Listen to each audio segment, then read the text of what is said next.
If you haven't silenced your phones, please do so. Well, good afternoon, everyone, and thank you so much for joining us. My name is Katie Baker, and I am the Virginia State Director for Protect Our Care. We are a national advocacy organization whose mission is to strengthen and protect healthcare, and we do so largely through educational events like this one. I want to thank Congresswoman McClellan, former Congressman Tom Perriello, all of our panelists today, and I know we have some elected officials in the audience, Ziana Bryant and Amanda Burns from the school board, Lloyd Snook from, Councilman Snook from the Charlottesville City Council. Any other elected officials I missed? All right, well, thank you so much for joining us today as we are making our Charlottesville stop of the Sick of It tour.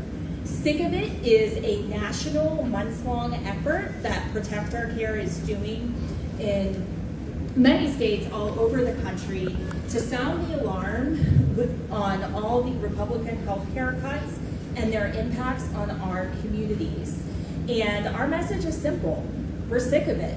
We are sick of Republicans, including Congressman John McGuire, who have cut our health care in order to fund tax cuts for billionaires. And we're not going down without a fight. So with that, I'm going to turn it over to Congresswoman Jennifer McClellan, who has been a tremendous champion of healthcare.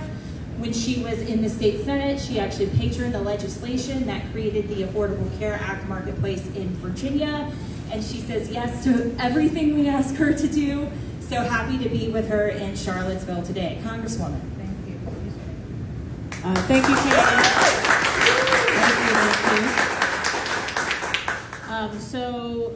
Thank you. Yes, I was very excited to carry the legislation to create the Virginia Marketplace. I was very excited as a member of the state Senate to expand Medicaid and to ensure that more people got health care coverage so that they knew they'd have the peace of mind that they could get the care they need when they needed it without going bankrupt.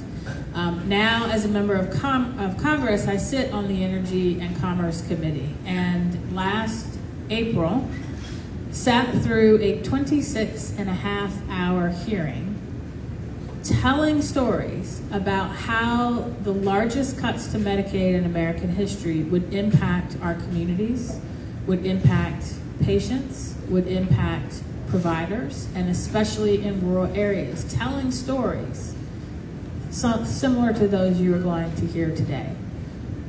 A year ago, this very day, the last Wednesday of August last year, I traveled from Richmond to Abingdon, Lynchburg, Tazewell, and back here to Charlottesville, talking again to providers and patients about their worries about those cuts. It was a dental clinic in Abingdon that had just opened, and before they opened, people had to wait a year for the RAM clinic to come to get any dental work at all. Met with UVA Health and their concern about the impact the cuts would have on their ability to provide services. Went to Tazewell, where one of the hospitals was identified on a list at being at risk of closing if the Medicaid cuts took effect. That was after visiting another hospital in my district in Emporia that is also on that list. And when I came to Charlottesville and talked to the local press, and I talked to the press in Abingdon, one of my Republican colleagues accused Democrats of fear-mongering. And I said, no, I'm just telling you what I am hearing from patients and providers and communities in my district and in his. Well, a year later, I have been traveling all around my district, and I'm back in Charlottesville to say, unfortunately, we were right. We were right. We have seen, because of the cuts, because the Republicans let the enhanced premium tax credits expire, 100,000 people in Virginia have already dropped their health insurance under the Affordable Care Act because they can't afford the premiums anymore. In addition to the 13 rural hospitals at risk of closing, at least 5 providers have already closed their doors. 3, Augusta Health out here in the west, at least 2 that are part of the capital area health center in my district. And just this morning, we saw in, I think it was Charlottesville Now, the impact that the closing of the labor and delivery department in Farmville, and there's also a hospital in Lynchburg that has closed theirs, the impact that that is having on expecting mothers. And I have to acknowledge today I'm wearing white because it's Women's Equality Day, but when you still are living in a country that has one of the highest maternal mortality rates in the nation, you're not sure if you can afford the care you need when you're pregnant, and you have to drive hours to get the care you need because your labor and delivery or your hospital closed. That is if you have the insurance to pay for it. We are a long way from women's equality. And so I'm here to say we're sick of it. We're sick of people getting sick and not being able to get the care that they need. We're sick of people getting sick because they can't get the preventative care that they need. And we are fighting in Congress to reverse these cuts. And in the meantime, we're going to continue telling the stories like the ones that you are going to hear today. With that, I'll turn it back over to Katie. Thank you so much, Congresswoman. Thank you for being a champion. And it doesn't seem that long ago we traveled with you to Tazewell and had a room full of people who were also very concerned about that hospital. And that really is the gist of the Sick of It campaign. We are going everywhere. We kicked off in Arlington. We'll be in Virginia Beach tomorrow night, as this really is going to be a sustained effort. I do recognize, I think I saw Delegate Carlson coming in the back, and also wanted to recognize Senator Deeds and Delegate Amy Lawfer. Both wanted to be here, but weren't able to. They sent their regrets, but they have both been big champions in the General Assembly of doing everything that we can to fight back against these healthcare cuts.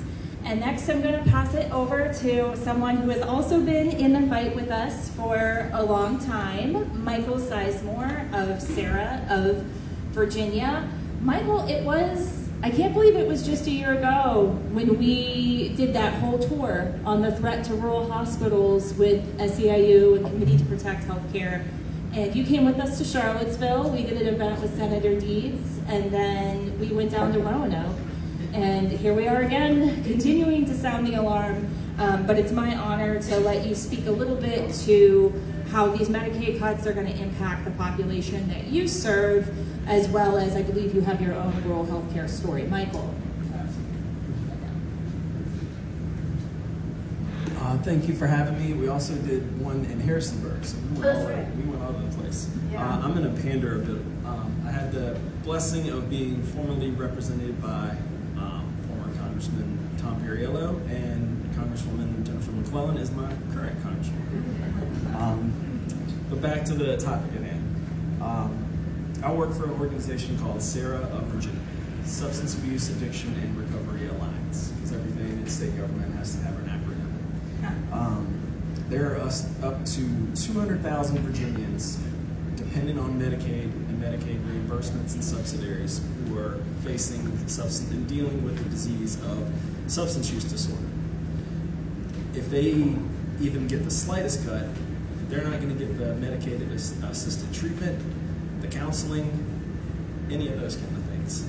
So 200,000 Virginians who are suffering from a devastating illness of substance use disorder. If they don't get that coverage, you've got going back to using, overdose, and countless amount of probable deaths, as grim as that's to say. And I know the Congresswoman talked about rural hospitals. I know as of a JLARC study from July this year, 13 are on the chopping block, and a few of them are in the entry stages of closure. All of the 36 rural hospitals in Virginia run on razor thin margins. They rely on Medicaid reimbursements. I was born and raised in Southside, Southwestern Virginia. The hospital I was born in was just primarily for that, giving birth. There, the maternity wards, everything like that. If you needed treatment, that was an hour drive to a higher rated care facility. Usually we had to go across the Carolina border. As they're continuing to close these rural hospitals, what we thought was a really big inconvenience driving an hour for special care, I can't imagine what's going to be like if the further just devastation of Medicaid is going to push further all around rural Virginia and the whole entire Commonwealth. And with that, I will kick it back to Ms. Kate. Thank you so much, Michael, and thank you for everything that you're doing at Sarah of Virginia. I next am excited to introduce Dr. Mo9N3rtRMaF0OC4hwnuTrqEcL. Dr. Nadkarni co-founded the Charlottesville Free Clinic, and I'm very curious your thoughts on how these free clinics are going to be sustaining all these cuts and the downstream effects there.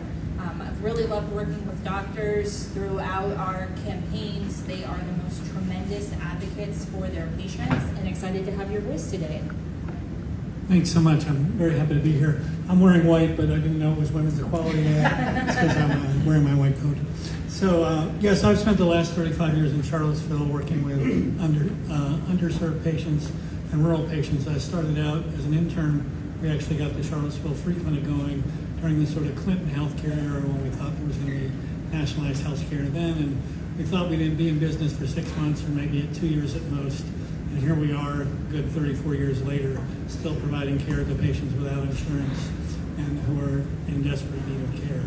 I then spent 6 years out in Buckingham County at a federally funded qualified health center called Central Virginia Community Health Center, taking care of folks out in a very rural area in Buckingham County, where they really had very little access to care.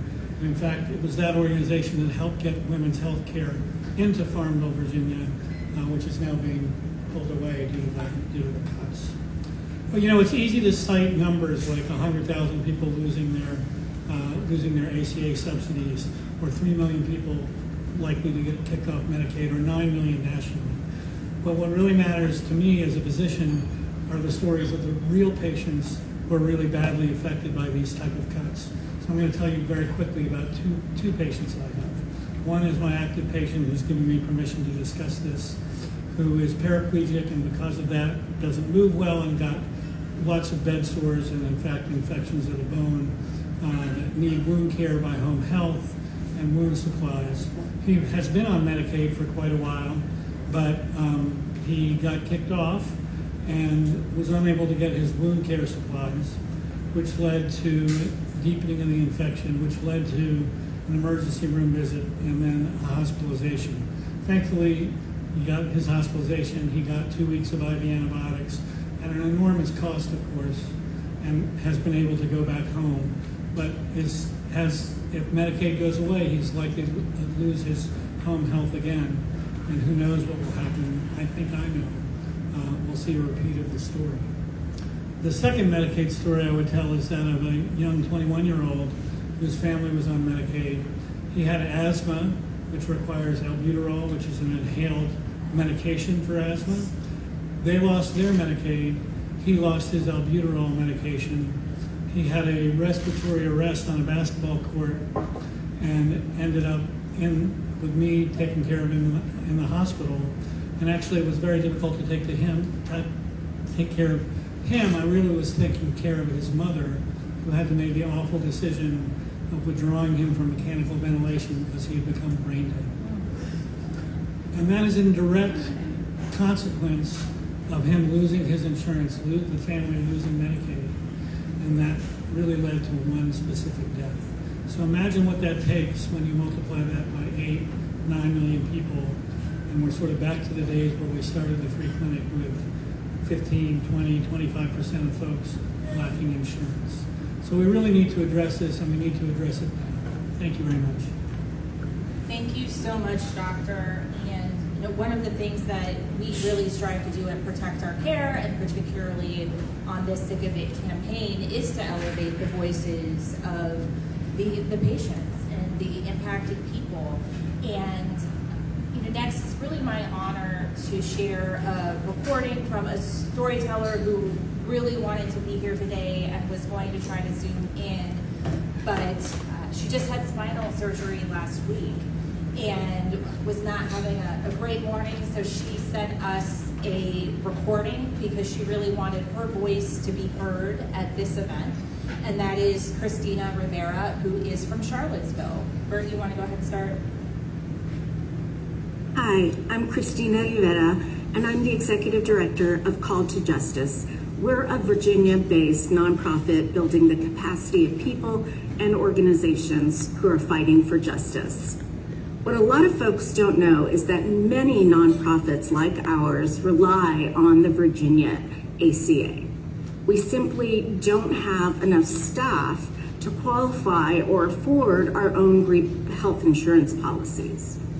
Earlier this year, when the Virginia legislature rolled back the ACA tax credits and benefits, what happened to our group filled the group chats all over Virginia. Nonprofit employees talking about how to drop our health insurance. We're not just talking about a few people, we're talking about hundreds of people who go to work every day with service and mission as their goals. And it happened to us, it happened to our family.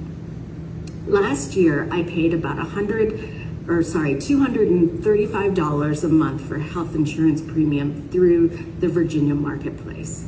This year, that premium jumped to $1,336 a month. And that was even with a higher deductible. Now, I'm pretty sure most folks like us don't just have $14,000 lying around the house. $14,000 that they can just one day say, you know what? I'd love to give that money to an insurance company so that they can pay their executives billions of dollars in pay and bonuses. That's not the usual thinking of folks who are using the marketplace. Seriously, any other year, I would have just rolled the dice and gone without health care, honestly. We just don't have that kind of money.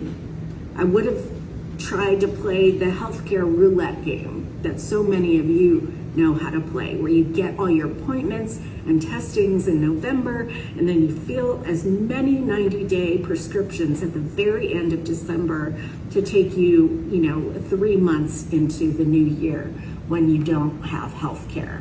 And then you just stop paying the premium in January, they drop you in around March, and you just hope for really good luck from March to December. But this year, I couldn't go without health care, or my family would lose everything. We'd lose our farm, our house on our farm, our tractor, all of it, because I needed life-saving spinal surgery. Without it, I wouldn't be able to work or drive or even leave my bed. In fact, I'm recording this after that spinal surgery, recovering right now in bed. I had about 7 months to figure out how to come up with the surgery deductible, the unpaid time off, and of course that $14,000 more in premiums. All of this means that our family is stressed out at a time that we should be focused on my healing, because coming up with that additional $14,000, that keeps me up at night. Healthcare policy isn't abstract. It isn't something that they should debate in legislature as to whether or not it's a good idea to keep healthcare premiums low. I want our representatives like Congressman McGuire and Klein to know that their vote really hurt people like me. Their votes should keep them up at night. That every day that goes by is their missed opportunity and their failure to do right by their constituents and to reverse these cuts and bring back the tax credits. Most of Virginia relies on these kinds of tax credits if they're using the Virginia marketplace. And we deserve better. And it's up to our representatives to get us affordable health care that actually cares for us. Thanks for your time. All right, so I'm so glad that Christina was able to share her story with us today, and it also gave me an appreciation. I have been working with a lot of Affordable Care Act storytellers who benefit from these enhanced premium tax credits, and Christina's right. I think something like 9 out of 10 people qualified for these tax credits on the marketplace before the federal tax credits expired in January, and it's a lot of small business owners, it's a lot of employees of small businesses, it's a lot of self-employed people, and as Christina spoke to, she gave me an appreciation that it's also our nonprofits who are sometimes relying on that marketplace. And you know, I have a lot of home care workers who are also relying on the Affordable Care Act for their health insurance, and some of them are dropping their plans. And you see the sort of downstream effect when you have, for example, families who are worried about losing their home care provider because they might go get a job where they can get health insurance. So this is definitely something that's going to have a broad impact on our economy. I do want to shout out the General Assembly and the Spanberger administration for doing what they can to try to mitigate the damage.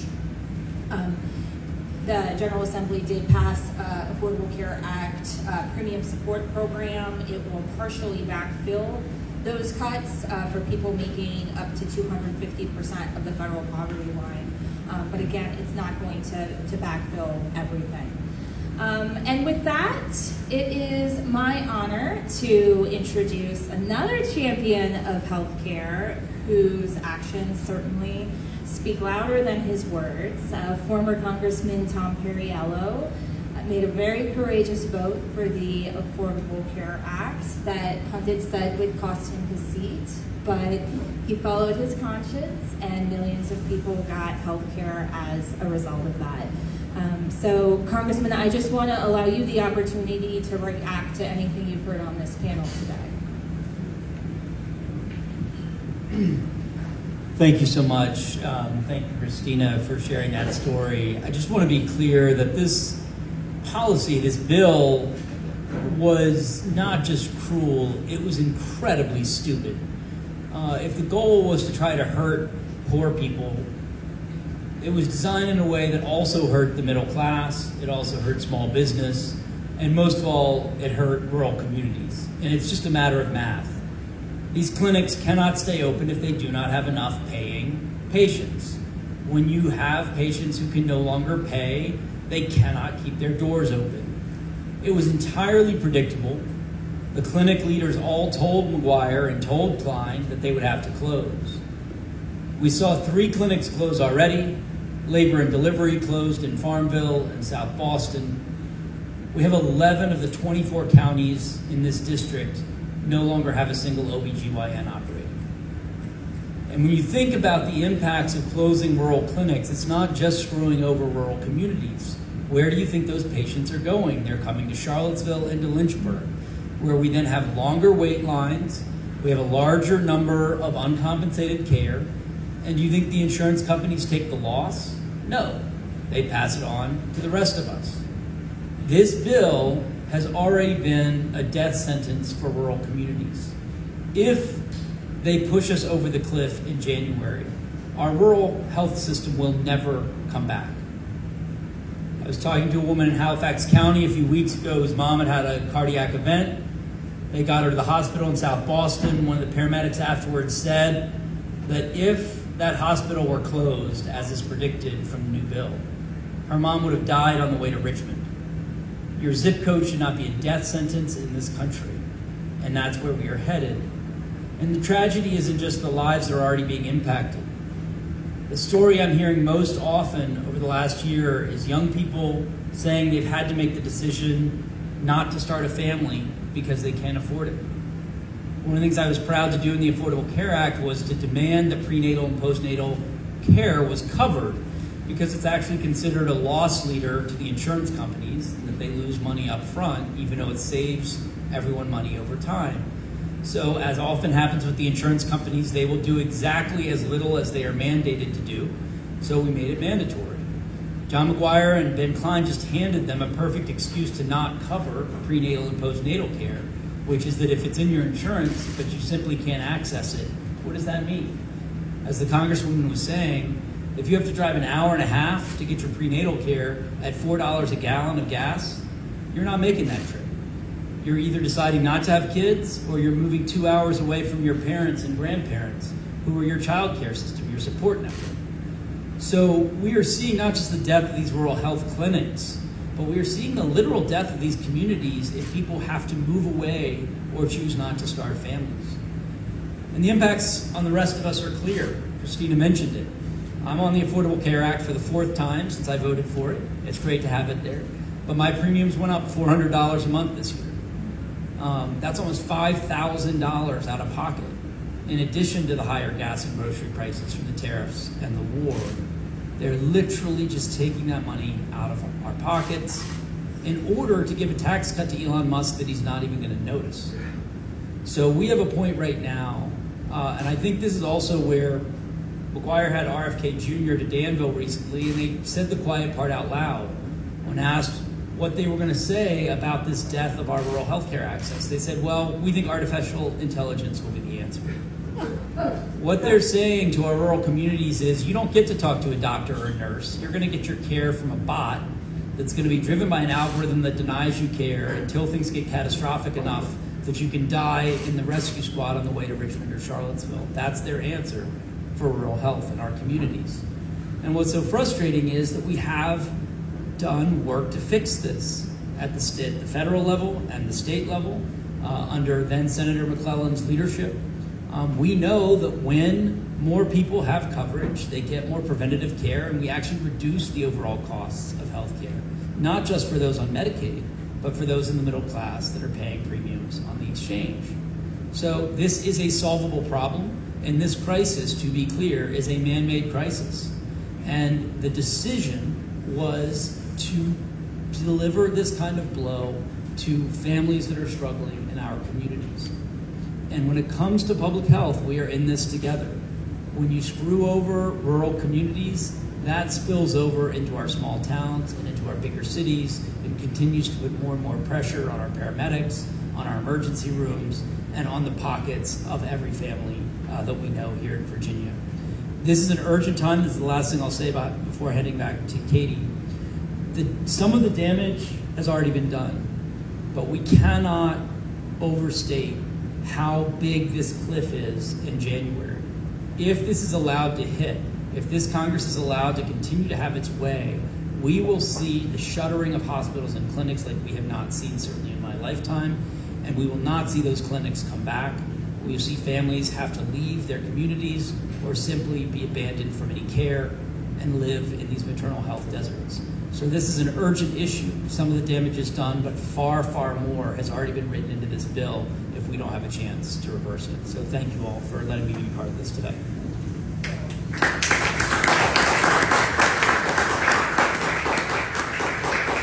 Thank you so much, Congressman, and thank you for your voice and your leadership. And I think I have time for one question, and was just curious, Congresswoman McClellan, when you're in Washington, I know you're having conversations with your Republican colleagues. Like, are any of them privately recognizing, after hearing from their constituents who are starting to lose their health care, just how concerning this is?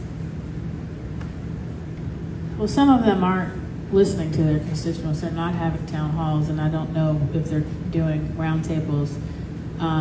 At least one has expressed concerns during the debate of the Big Ugly Law, and said, well, we're going to have a rural hospital fund that'll take care of it, but that's a drop in the bucket. That's not going to address the economic devastation of these hospitals closing. If the Bon Secours Hospital in Emporia closes, that's the third major employer that will have closed in less than 2 years. And between Boar's Head and Georgia Pacific Paper Plant, they can't survive that. And then they don't seem to make the connection between the SNAP cuts and increases in food insecurity, the cuts to some of the things that would help us address climate change and extreme weather and the impact that extreme weather has on public health. And so in addition to these cuts, meaning fewer people can get the care they need, more people will get sick. And the only justification one of them gave to me was in a public meeting, so I can say this publicly. Rob Whitman said, well, this is all about controlling the debt and waste, fraud, and abuse. Well, I'm sorry, this bill exploded the debt to give tax cuts to Elon Musk and Mark Zuckerberg and Jeff Bezos so they can buy a boat, I guess. And it's so they talk out of both sides of their mouth. But their vote, the way they vote on these bills, and whether they sign discharge petitions to reverse the cuts, that is what is really telling. Not the words that come out of their mouths, but their actions that ignore the plight. And I just want to, one group we have not talked about, but I spent a lot of time with last week, are farmers. Over 90% of the farms in Virginia are family owned and small or individually operated. They are on the Affordable Care Act. They are struggling to make ends meet. This trade war is making that worse. The cost of everything has increased. They have fewer markets and less money coming in their pockets as extreme weather destroys their crops. And now they're losing their health insurance. Well, thank you so much, Congresswoman. And I would remind folks that the Republican members of Congress, and it was all Republican members of Congress who voted for the Big Ugly Law. Not a single Democrat voted for that. They need to hear from you. They need you blowing up their phones. Congressman McGuire needs to hear about the stories like Christina's and what it means to have to pay more than $1,000 per month for your health care and having no choice because you do need a life-saving surgery. They need to hear about the threat to hospitals, including the at least 2 in this district that are at risk of closure. So please continue to make your voices heard and really hold every person who voted for that Big Ugly Law accountable.